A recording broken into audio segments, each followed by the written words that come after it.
online broadcast network, AFTERBUZZ TV. Over 20 million weekly downloads in over 150 countries, and your #1 source for after-show entertainment.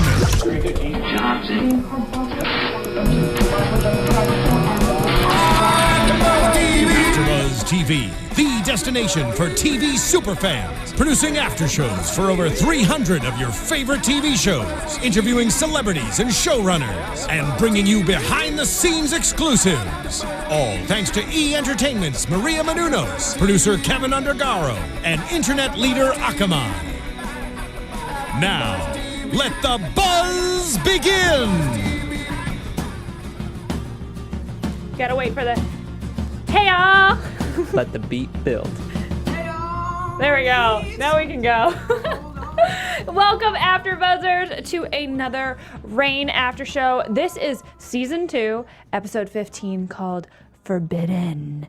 And, I mean, if you haven't already done so, please subscribe to our channel on YouTube.com/AfterBuzz TV, or check us out on iTunes and SoundCloud by searching AfterBuzz TV to see our full roster of over 400 TV shows. That's crazy, Phil. Dang right. And you guys, and Phil works basically on all those 400 shows. Why I was going to go off on a rant, and you started my rant for me. There you go. But do you want to do? Sorry, I cut you off. No. This is Keetin Marchi. She is my queen for tonight. We will give her the crown. Do I win the crown tonight? Yes. Well, if you guys want to keep the conversation going while we have this discussion, or afterwards this week until. Well, we have like 2 weeks to wait until next March week's 12th, we come back. I know. Make sure, though, that you follow us. You can follow me at Keetin Marchi. And Phil, where can we follow you? There's at Fania Thomas, there's JB_Zimmerman, and there's at AfterBuzz TV. Gotta plug my homeboys. You have to. And also, you should hashtag ABTV Reign. Because we know we're your favorite. And Reign is our favorite, so that's gotta right. give it some love. But because we all love TV so much, we should probably tell them about a great new TV show coming out. You want to talk about this? Okay. I absolutely do. But if I read it, I'll open it up, and you can judge me on how horrible my acting is. But do not judge the show, because the show is the opposite of my acting skills. Ready? What if your son was murdered, your daughter arrested, your child framed? Stop. Where does the truth lie? One crime will affect so many lives in the television event of the year. That's right, we're talking about ABC's groundbreaking TV series, American Crime, which premieres Thursday, March 5th at 10/9 Central, of course, on ABC. And after you've watched it, be sure to join film critic and radio personality Elvis Mitchell, host of the American Crime podcast, as he takes an in-depth look at the new ABC show. Each week, the podcast will feature a candid conversation with show creator and executive producer John Ridley, the Oscar-winning screenwriter of 12 Years a Slave, an amazing, phenomenal movie, along with show talent discussing the latest episodes, character storylines, and other timely topics. Go to podcast1.com/American Crime to subscribe now. And while you're on podcast1.com, don't forget to check out the other AfterBuzz TV shows as well. That's right. So, great series, great podcast, great content, podcast1.com. American Crime, Thursday nights, March 5th, 10/9 Central, ABC. And that is all we will be pitching at you tonight, guys. I have a lot of stuff to pitch. Phil has been acting like Lola did in this episode tonight. No. I don't know if he's what he was drinking or doing before he decided to come. No, this show is so great. Look, he even wore a party shirt. He's got a button-down shirt on. Keetin, do not make the show about me. Right, I feel this show's so great because you relate to every one of the females. I relate to a lot of the males. Right, it's just almost if Keetin was a Horcrux, and each of the Horcrux from Harry Potter, and each of the women is a portion of her. Same with me for the men. And tonight's episode, which men did you really connect with this episode? All of them still, or was there one in particular that really? I really wanted to connect with Bash because he tried to stand up for Kenna, but at the end, Antoine made that proposal to to Kenna, which I thought, Spoiler alert, everybody. as a spoiler, they've seen the episode. Why don't we? I know you had Greer first, but Or you want to? we're there. We're there. But as soon as Antoine's walking out and he goes up to his brother, and he's like, "I'm basking my victory." I thought, he was talking about lying to Kenna and wanting to marry her. I'm glad that's not necessarily the case. Mm-hmm. I feel like he might actually love her. Now, that's not the best. I still want Bash and Kenna. You think Antoine loves Kenna? I do. No. So you still think you still think it's the revenge? Absolutely. Antoine does not give a crap about anybody except himself. If there's one thing about that character that we know for sure, he doesn't give a crap about Conde. If he cared about Conde, he wouldn't be trying to force him to do all these things that he doesn't want to and guilting him into doing all these things that he doesn't want to because of the loss of his brother. Get over it, Antoine. Mad King Henry was the one who had your brother killed. He told Bash to do it. Bash was just following orders from his king. He didn't maliciously try to kill this person because he knew it was your brother and he was trying to prevent him from rising to the throne. No, leave Bash alone. Leave Kenna alone. Leave French court alone because you're annoying me and I'm over you. Well, the true test will be to see how he now handles Kenna, knowing that Conde is up for the throne in England. Well, I mean, Kenna, I've always felt like is just she's just a plaything for him right now to kind of pick at Bash because he can't avenge his brother. So, and I think he's not bored of her yet. But the easiest thing for Bash, and this is why I'm really mad at Bash, just give Kenna what she wants. I know. Bash is so stubborn. She's not asking for a lot, to be honest. You're right. I would completely agree with you. It does kind of frustrate me that Bash is being so. I mean, just it seems like he's not trying. He's almost giving. I mean, obviously tonight, it was a little dumb of Kenna to fully believe Antoine and all of his I'll send a page to tell Bash that you're already here and to just meet you here. We all know Kenna's not the sharpest tool in the shed, but I also back Kenna in the fact that she wants a husband who's gonna be there and she wants a good life.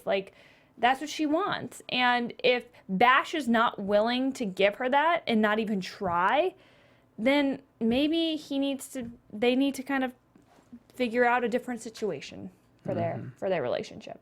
I don't want it to end. I don't either. I love Cash / Benna, whatever you want to call it. I think they're I think they're a great match, and I think they make you, because I think what's so important with relationships is two people should be together who make each other better, and I think they kind of fill the voids the other one has, and when they're doing well, they're great, but they're not doing well right now, so I want to figure out a way for them to not be hating on each other. Makes me sad. And Bash got angry. We don't usually see, Bash got the crazy eyes tonight. He has very beautiful blue eyes, but they were looking crazy. Well, you said, you're letting yourself be tricked. Yes, and he's very true. He's basically being you're being stupid, Kenna. You're smarter than this. I know you're smarter than this. Well, that's a compliment. What? You're smarter than this. But I think, because Bash truly does care for Kenna, and I think that's what it is. It's that's why he's so fresh. That's why I think it hurts him more. Mm-hmm. Because it's just Kenna, you're letting somebody with power and with the glitz and glam kind of pull this wool over your eyes again. And that's how Henry got her in. And Bash sees that. And now he's so much more involved with her because he's her husband that he doesn't want this to happen again. He doesn't want to lose her. Yeah. But he's feeling like he's losing her. But he's not helping the situation by not trying harder. So Bash, you need to reevaluate the way you're handling Kenna. But I will give Kenna credit because, we don't know ultimately where she's going to go with it, but she did say, how do you know what I want?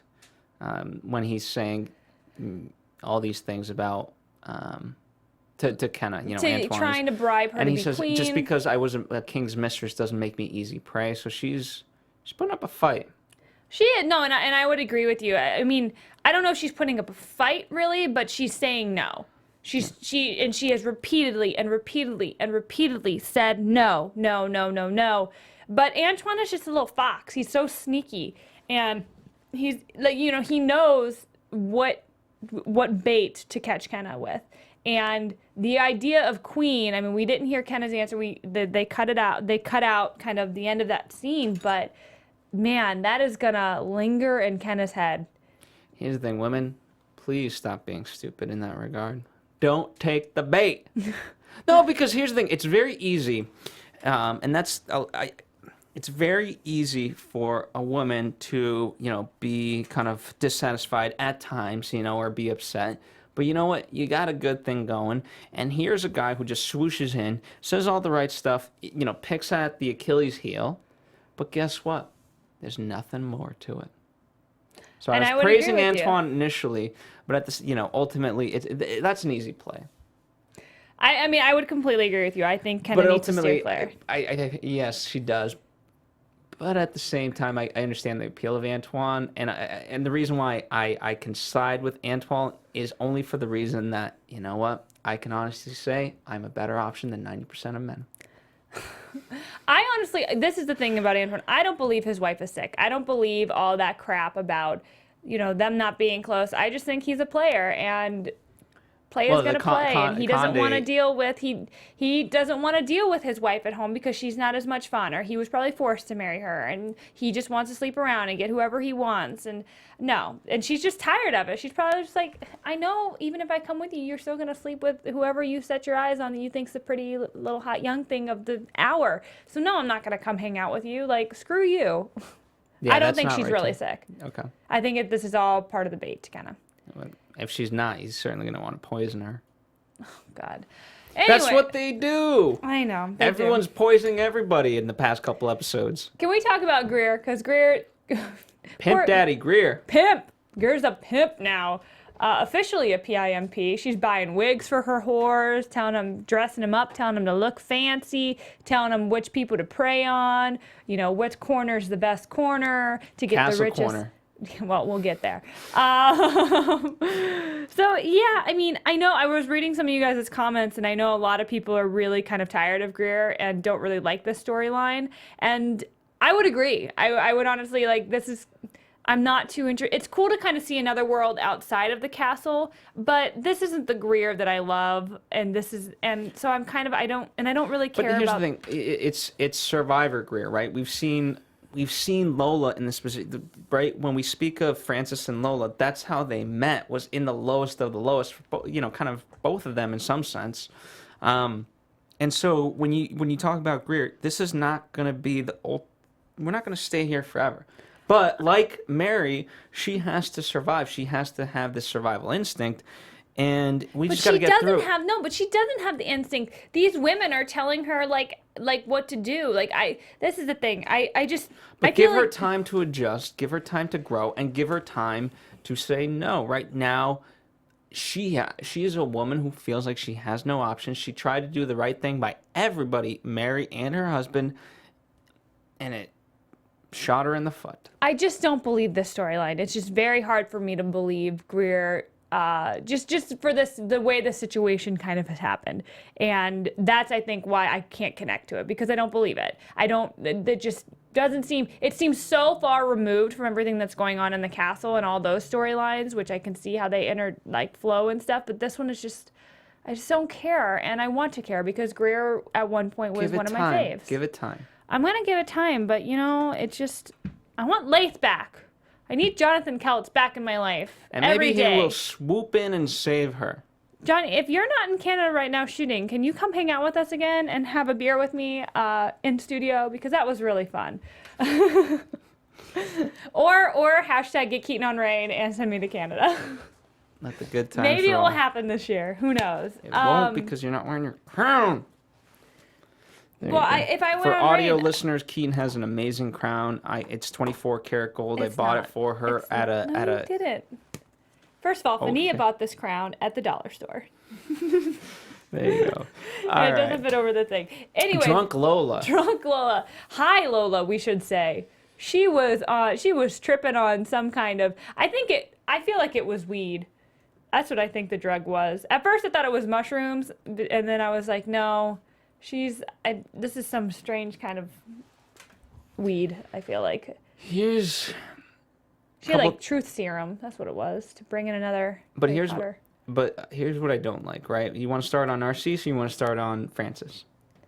Narcisse or Francis? Where Well, you want, that's how for, you want no, to... that's for, let me fill you in, Phil, because you guys, well, I'll fill you in because at the beginning of the episode, what happened was that Francis comes and announces to Lola that they have an potential engagement match for their son, so that even if something happened to Francis, I got that. Johnny would be okay. Johnny be good. Johnny be good. You like that? The reason why Keetin is saying this, FYI, full disclosure. Full disclosure. You know, myself and the Reign panelists were much like Francis and Mary, where we've taken some time apart. I have to do important things. They do important things by continuing the show. And that's been our relationship thus far. So we're trying to better it. I'm back on the panel. Well, and JB's not here tonight because, like, I took a break, you know, like 2 weeks ago. Phil took a break last week, and then JB took a break this week. And we're not saying we're taking a break. We're just saying that we were all so busy that we couldn't make it here. You know, but heavy as the crown. Heavy as the crown. So, you know, I missed a portion of tonight's episode, but just I'm here. A small portion of the beginning. But I'm here to talk about it. But so, do you want to talk about Francis or Narcisse? In regards let's to talk about Narcisse first. Okay. Kudos to him because there's so many. This is the only way I can relate to it, right? He was a good dude tonight. He was a good dude, which is why I cannot stand men, particularly more often in college, that get a girl drunk and it's like, dude, I got laid last night. No, you just basically, like, she just laid there, for lack of a better term. Like, there's no victory in that. What? So good for Narcisse. Why are you calling things victories of, like, getting with girls? No, because as he says, Narcisse, I want the real her. And you know what? For any guy that just sleeps around with drunk women, guess what? You got no game. So get some real game like Narcisse. Says, I want the real you, not now. Take her home. No, okay. Well, I would agree. Narcisse was a good dude. He's still kind of on his conquest to get Lola at some point, but the real Lola. And, you know, I think this shows that Narcisse really does care about her. I mean, we've all kind of questioned throughout this storyline between those two whether or not he was just trying to get her, to either taint her because that's who Francis's child, or, you know, we all thought there are ulterior motives, but I think tonight proves that he really, truly does care for Lola. And obviously he has all these other schemes going on, and that's kind of his main focus, but if the lady that has his heart is Lady Lola. And I thought it was very sweet how respectable he was tonight. And he ultimately rejected the princess, too. So that proves something in itself as well. You know, but Narcisse is always out for what's best for Narcisse. But I think if anybody can pull at his heartstrings or get him to do something that he might not want to do, it's going to be Lola. I would agree. Speaking, we did not see Claude at all tonight. We don't need to see her for a little bit. I know, but where's Claude? She's with Greer. She was not with Greer. # Wow. I feel like Claude would have been did anybody else when this party, at the beginning of the episode when we found out there was going to be another frickin' party? Like, is there ever going to be an episode without a frickin' party this season? Are you serious? That's the setup. It's like Gossip Girl, right? This show is Game of Thrones meets Gossip Girl. That's just the formula. Every week we have an event. Around the event, drama happens. Like, are you insane? I'm not insane, but I'm just saying it doesn't always have to be like a glitzy, glammy party. That's what we've come to expect. That's how we get the dresses that you love and talk about for so long. Well, and can we talk about Kenna's dress tonight? See, there you go. My perfect segue into that. It was like perfect. Like Cinderella is so hot right now because that new movie's about to come out starring Rob Stark and Downton Abbey. Which I'm very excited about. But that blue dress was so pretty. And Kenna, it looked stunning on Kenna. And we've never really seen Kenna kind of in this ball gown look. So I think that was kind of cool to see her. I liked that choice because she was stepping away from how she is known in France, because she was Antoine's kind of lady of the night. even though she didn't realize it. Come on, Kenna. You never wear full gowns. You're the hippie chic friend. Yeah. Anyways, it was gorgeous. But without the event, you wouldn't have had okay, any of I'm that. not angry. I'm just saying, like, every time there's a party, somebody comes in. Are you complaining? Why are you complaining? I just know the Reign writers are more creative than that. That's not creative. That's just the format of the show, and that's what they do. No, it's not always like that. What you do you guys, mean? come on, stand by me. Every It's not always a party. It doesn't have to always be a party. That's it doesn't not how always have to be a was. party, but they've always made it a party, and that's the Just fun. recently, it's always been a party. No. I don't need a party every time. All right, let's talk about. Do you know at the beginning? I'm gonna remember that for next year's birthday party. At the beginning of this episode, though, do you know what we had? Though we had a funeral, and that funeral brought in Marie de Guise, Mary's mother, who had before been banished by Mary. She never wanted to see her again, but she, of course, had to come to bury her brother, who was killed last week. And I loved during her speech how Catherine was just, everything she said, Catherine said something negative about it under her breath to Mary. And I'm surprised Mary didn't crack a smile at some point. But Marie de Guise gets there, and of course, all she wants to know is, Mary, why don't you have an heir? Mary, why don't you have an heir? Which is like a broken record. And it's kind of really annoying because she doesn't know what happened to Mary at the beginning of this episode. She didn't know. But can you see her perspective? I mean, that changed a lot of things for her. And I didn't see her perspective until. Well, no, I do see her perspective. I do understand why she is so concerned about the heir. I do not agree with the scene, with how she handled when Mary is finally honest with her about being raped. I do not agree. Like, I think the idea that women of this age were treated like cattle, and the fact that her mother is literally treating her like cattle, or it's like something to be bred. She did have that one line where 90% of what she said was horrible. That 10% when she said, just because this happened to you, don't let them succeed in taking away your hopes and your dreams. You can still have that. No, but a lot That of was those a hope sweet and line. dreams are.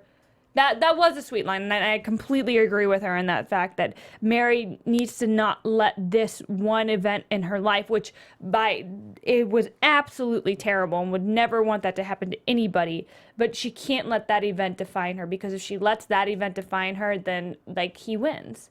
And it's like, why you don't that's the last thing you need to do. And so I think that's right. I think it's right that her mom is kind of like, hey, honey, stop continually falling on this. Beat it. Move past it. But I think she's just rushing Mary. I think Mary knows she needs to move past it. Mary's not stupid. Mary's very smart. Mary wants to move past it. But it's a personal thing. It's very, very personal what happened, and I think it's going to take longer for that to happen, and it makes me angry because I want her and Francis to be happy. I want to see that. I'm tired of seeing this kind of angry struggle between the two. It's getting old, and love triangles are getting old. Can we just have love? I just want it back. I just want some love. Hashtag love. Hashtag love. The 60s haven't, despite the hallucinogenic drugs, the 60s are not going to happen for a while. Well, they're happening. Well, opium kind of, I think, was a thing that happened back then, and that was a little. And but not in mass quantities like the 60s. Okay, well, I wasn't around in the 60s, so I wouldn't know. But you had the best speech by Mary to her mom, because both scenes were very powerful, right? Mm-hmm. The scene we just spoke about, where it's revealed that Mary was violated. Mm-hmm. And then afterwards, you have the confession from Marie, and she's saying everything, and then Mary says to her, do not worry, I am alleviating you of your need to protect me. And she has that. She goes off on that great little monologue, and I thought that was the end of it. That could have been an end of the episode. I know. As soon as we realized there are 10 more minutes left in the episode, we were like, wait, why wouldn't it end on that? That was such a powerful moment and a powerful speech for Mary to have. But it was kind of, when I think about it, in that earlier conversation that Mary has with her mother when she first tells her that she was raped, and she says, I am all alone. I have nobody else here. And I think even though she wanted her mother to stay there to, like, so they could make her better, when her mother decided to leave, no, I have to go because I have to help your brother, I have to help you, I have to be in Scotland to help you people. And I think Mary, that kind of clicks in Mary's head again of like, no, she already knew that she was alone. Like she's already in her head known that she's alone. She doesn't have a mom, so she's just like, you need to just go live your life for you now. Leave me alone because I'm already alone and I'm prepared for this. Which didn't last long because after that commercial break, well, no, she says somebody she's a else survivor. to hang out with her. She's a survivor, yes. She will not let others define her and the crown and all that. Beautiful. I loved it. I absolutely loved it. And her mom calls Mary a fighter. So I think it was nice to see a tender moment between those two.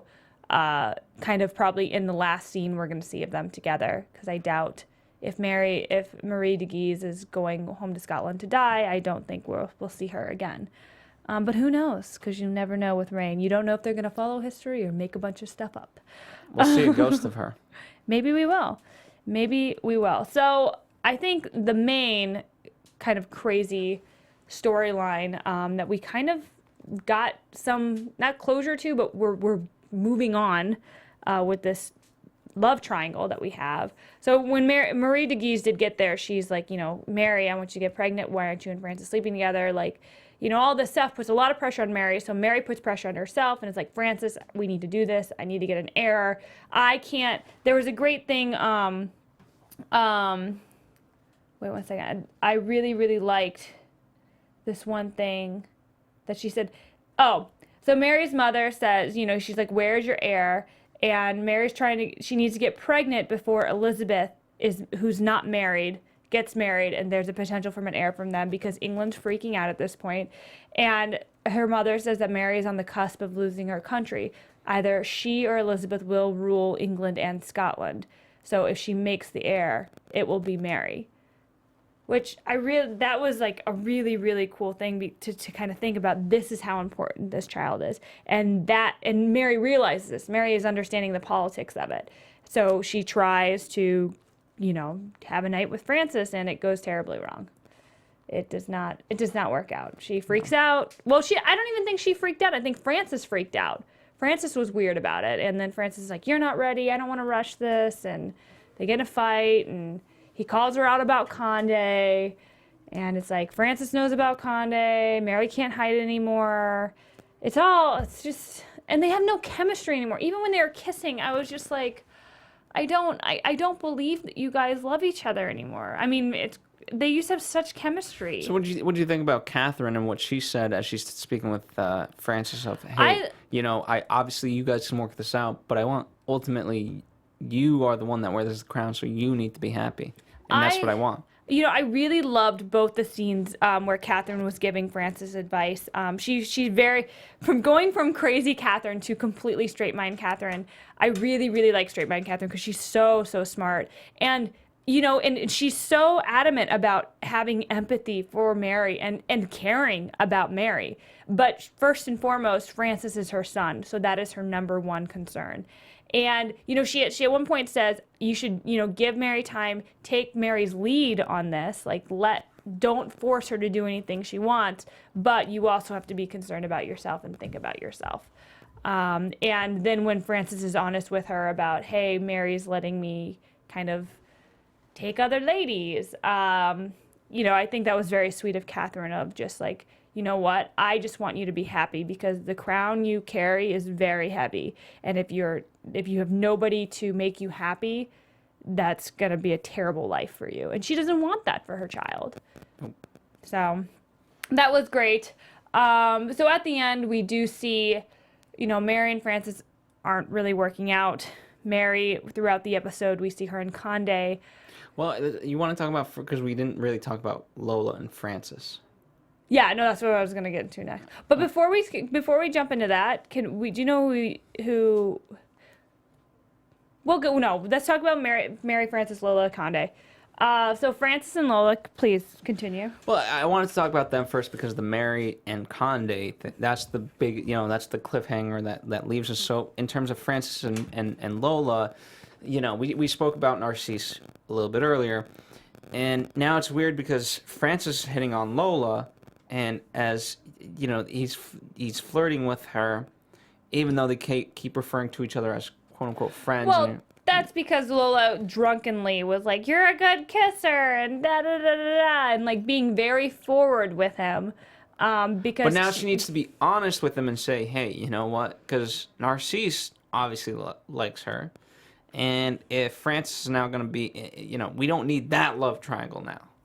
Yeah, I would agree with you. I mean, I think that kind of raises the stakes a little bit for Narcisse, you know, wanting to take the power from Francis, not only to control France, but also to have Lola. But it also raises the stakes for Narcisse in a different way, because if he does hurt Francis, that's going to hurt Lola, because that is the father of her child.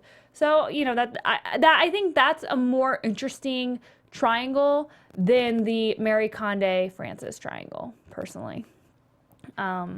Because the Mary Condé Francis, I'm just like, I don't know. I'm just so over somebody said it really well on YouTube about how we already saw the love triangle thing between Mary Frances and Bash, and it feels very, this Mary Frances Condé seems Except very the stakes similar. are different. They are different, but it just, I don't know. Is your phone near? No. Why do you I got nothing. I'm not doing anything. you keep, I'll try not got to a little move. static. Oh, I'm sorry. That's because we're communicating with the past, so there's going to be a little static to communicate in between the times. So we see Mary a couple times throughout this episode kind of confide with Condé about what's going on in her personal life with Francis. And we also see her finally be honest with Condé in the fact of telling him that, duh, dude, I have feelings for you. Like, come on, I care for you. Like, stop playing stupid and stop making me like have to like lay it, like completely spell it out for you. And at the end, we see Mary invite Condé to come to Scotland with her because she wants to go remind her people that she's still here and that she can take care of her country. And yeah, Condé's thinking about it. Condé was more than thinking about it until the rug got swept underneath him. Which makes me so excited because it means we're going to meet Elizabeth, and I can't wait because she's one of my favorite people from history. But of course, like as everybody always gets angry about on YouTube, is like, they don't follow history. How can this show be so stupid? It's a fictional show. It's a documentary. It's a documentary. It's a docuseries. But, you know, we find out that Elizabeth has now asked Condé to come to England and court her to be a potential It's the best of news. husband. It's the worst. Like, just, it's so brilliant. Best of times, and it's the worst of times. That was like, because again, going back to the point of how are they going to top this little monologue? They did it. Antoine topped it. He did. It poor Condé, and Antoine calls him out right away, which I liked. Of, you know, really, for Mary, you can have all of England and France. Mm-hmm. And it's just so funny how just that power. We've never even seen Elizabeth yet, but the power, we're talking about an heir, we're talking about these things, and it just shifts back and forth on you know, it's like a spinning quarter. It can land anywhere. Mm-hmm. And now, Condé's kind of got the power. Condé does have the power, but is he going to go with his heart or his head? And is going with England going with his head? You know, at this point, who knows how many courtships Elizabeth has gone through. She was known for kind of dating around, you should say. I mean, she wasn't sleeping around, or some people say she was, but she had a lot of people courting her because a lot of people wanted to be that King of England. She was a female monarch, and everybody thought that she needed a man to not only be by her side, but then to lead England himself with her kind of lower than him. So I'm very excited to see Elizabeth. I really hope we get to see her soon. March 12th. Well, I don't know if we're actually going to get to see her then, but I'm very excited about it. But there's one more thing that I forgot to mention that you actually missed. It was another supernatural thing that came into the episode when Bash went kind of on like little adventure again, as Bash does, and always tries to figure out what is this, mythical thing that is happening. And if you remember in the episode where the man who was buried got dug up, he said a woman dressed all in white was the one who rose him from the dead and saved him, blah, blah, blah. And we met this woman in white because Bash goes into the town. She meets a woman whose son was dying. And then the woman in white laid her hands on her son, and her son was able to live, but her elder son became blind. So it was like, you saved a life, but you had to trade something for the life saved. So this woman's name is Sister Delphine. She's a nun, so that's why she was all in all white.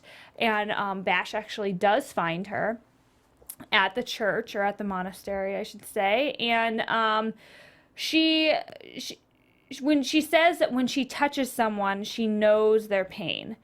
So she can like touch your hand and like see what you've been through, see what you might be going through in the future. And Bash asked her, obviously, he's like, prove it, because Bash always needs things to be proved. He's got a lot of pain right now. And she goes through a lot of different things that are very specific that Bash believes. And then she says that Bash will lose someone very close to him soon. And I think that's Francis. Not Kenna? Nope. I think it's Francis. I think they're Why is he they're gonna trying lose to trick Francis? us. Because Francis is going to die. We all know this. That's what. So season 2 cliffhanger is Francis dying. We got the king last time dying. Now we're gonna have another king dying. Yep. You like to see men die. I don't, Phil. I really don't. I don't want Francis to die. I wish everybody could live happily ever after. I'm a Disney fanatic. I love happily ever afters. Okay. But that doesn't happen in real life. This is a docuseries. Is there anything else you want to talk about? No, I think I covered it overall. Yeah, I didn't give the monologue that I wanted, but nonetheless. Start preparing it. You have 2 weeks to prepare, so just You get it never ready. let me. I feel like you never let me cut me off. We have Castle Corner. No, I want predictions first. We have predictions. Right? Don't you? And now, your AFTERBUZZ TV predictions. Obviously, my biggest thing is Conde gonna tell the truth to Mary. About his options and say, hey, baby, I like you, I love you, but I gotta go sign this deal. That's a good point. If he does not if he's not honest with her, he's then just he's broken as bad her as on Francis. on Twite. That's because he's a liar and I hate him, but he's so good looking.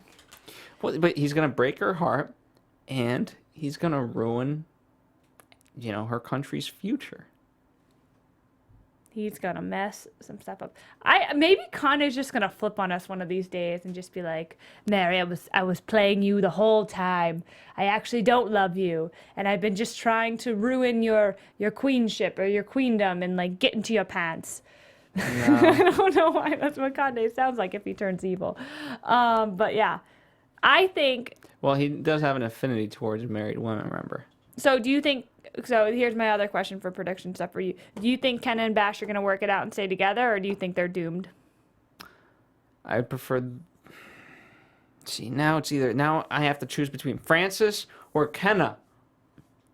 I'd rather him lose Kenna because at least she'll be alive. Oh, okay. I have to pick the lesser of two evils. What am I going to choose? That does not have to happen. There's a lot of different things that could happen. Great. He loses his cat. I was going to say dog, but I don't want him to lose a dog. Oh, God. Well, I already lost his mother, but I don't know really how close she was. She did? Okay, so there you go. It's in retrospect. I don't know. Do you think Francis and Lola will bounce chicka wow wow next episode? I think she has to be truthful with him. I think she's smart enough. I think she has him in the friend zone. I think does. Francis is now having feelings for her. Do you think Francis is going to get jelly once he sees Narcisse? Oh, I don't think you're ready for this, Jelly. I think that will happen. It's going to be like, now I've lost a second woman in my life. I don't think that's going to come up a lot for a while. I think the main focus is going to be on kind of just Francis and Lola's relationship. I don't think Narcisse is going to come back into it we might be reminded about it a little bit, but I don't think it's going to be a big part of it yet. I think we're going to see Lola and Francis grow. But I like Narcisse as an advisor to Francis. What? No, he's playing both sides. Who are you? I thought you said you like Francis. Narcisse is going to kill Francis. No. That's my prediction. Narcisse will end up killing Francis in the end. No. I think it's going to happen. No. It'll be by the end. We're on episode 15. Whether 20, I think there's like 22 episodes. 7 more. I'm sad we only get Francis for 7 more episodes. I assume sad. If I'm wrong, I'm wrong. Okay? Don't hate me. I think this lady, this nun, Sister Delphine, I think she's going to be, we're going to see a lot more of her too. I think they're going to they've had a lot of politics in this show and a lot of love triangles and love things going on. So I think we're going to get some more supernatural stuff when we come back in 2 weeks. Because we haven't had it in a while. And people, when you don't throw in the supernatural stuff, people get pissed off that it's not really about true history.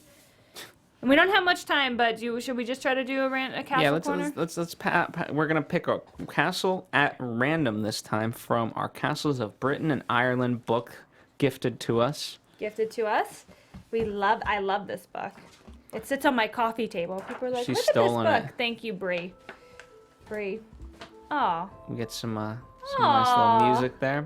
That's beautiful. Close your eyes and just pick a page. I'm so sorry. Just, what are you doing? She's flipping through and trying to find one. Just at random. It's random. There we go. Okay. Chepstow Castle. Location is Location, Monmouthshire, Wales. It was built in 1067 and was founded by William the Conqueror. Who knew? It was one of the first phases of Norman castles, built in the first 5 years after the conquest in 1066, and the building was overseen by William Fitz-O'Byrne. And it's a really cool castle. It was a fortress. In the 19th century, the castle fell into neglect, lost its roof, and was abandoned. Chepstow Castle, as it now stands, is a fine, substantial Gothic ruin with weighty round towers, battlements, and a fine gatehouse. Here's the thing. If no offense to this castle, it doesn't have a lot of color. It doesn't have a lot of shape. It's ruins. It's in ruins. It's not like a fancy thing. Well, that's what I'm saying. But I understand it. But even so, it doesn't look like it had color and things to begin with, right? So, for example, you know how you see wooden frames around windows sometimes and the chapels. Phil, this castle was built in 1066. If it's gone into ruin, all the wood has rotted away at this point. Any paintings or tapestries that hung on the walls that did give it life and give it color are now either stolen, tattered, or rotted away. Unfortunately, stop hating on Chepstow Castle. Unfortunately, it's not my favorite castle. It's just not my favorite castle. Well, I am sorry. I'm sure it's a beautiful castle. But you asked me my opinion. I'm going to be truthful. I really didn't ask you for your opinion about Chepstow Castle. I'm here doing an after show, therefore my opinion is requested. So here's the thing, right? At the same time, I'm sure if I went inside, I can't see the courtyard from here, but I would love to see these various things. I love when I live... All I'm saying is there's no beautiful window for Francis to open and speak through to Lola in the little courtyard, okay? That was such a Romeo and Juliet moment. Okay, that's all I'm saying. My friend, I'm so sorry about what I said last night. Oh, Romeo, Romeo, Romeo. I'm not a hater. I'm not a hater. Again. Chepstow Castle. Yeah. I'm sure there's here's what I'm saying. There's a foundation for it. Donate. Let's get some restoration for it. No, I kind of like that it's still in the ruins. Some councils are really cool because they've kind of fixed them up. You feel the spirit? But no, you feel the spirit of the time? I think when castles are the ruins of castles are just really cool. They're really eerie and that's what I'm saying. You don't feel like they're fake. That is what happened to the castle. You see, its age. It's like an older man with wrinkles who's lived a life. That castle has had a. No, you're right in that sense, absolutely. And you are aware of time and that your existence in this world is but a mere blink. And we're going to leave you with that, ladies and gentlemen. Phil, where can we find you for the next 2 weeks? Oh my God, they're gonna hate me. They're not gonna want to find me. You're You're either gonna love me or you're gonna hate me. You want more words of wisdom from Phil Svitek right here. I wish I had some. Follow us here at AfterBuzz TV. JB_Zimmerman. That's Royal Bros. Definitely follow him. And of course, Fania Thomas, who will be back in March. Just awards season here has kind of avoided her participation because she's so busy, but she will be back. No, she's actually she's taking class right now. Oh. She's in class. That's why she's missing this. Oh. Well, live and learn. Yeah, she is living and learning, but missing our Reign After show. Thank you guys so much for watching. You can follow me on Instagram, Twitter, and Facebook at Keetin Marchi. And yeah, we'll miss you for the next 2 weeks. Absolutely. Really sad. But yeah, thanks for watching. From executive producers Maria Menounos, Kevin Undergaro, Phil Svitek, and the entire AfterBuzz TV staff, we would like to thank you for listening to the AfterBuzz TV network. To watch or listen to other after shows and post comments or questions, be sure to visit AfterBuzzTV.com. I'm Sir Richard Wentworth, and this has been a presentation of AfterBuzz TV. Buzz you later. The views expressed herein are those of the hosts only and do not necessarily reflect the views of AfterBuzz TV or its owners or principals.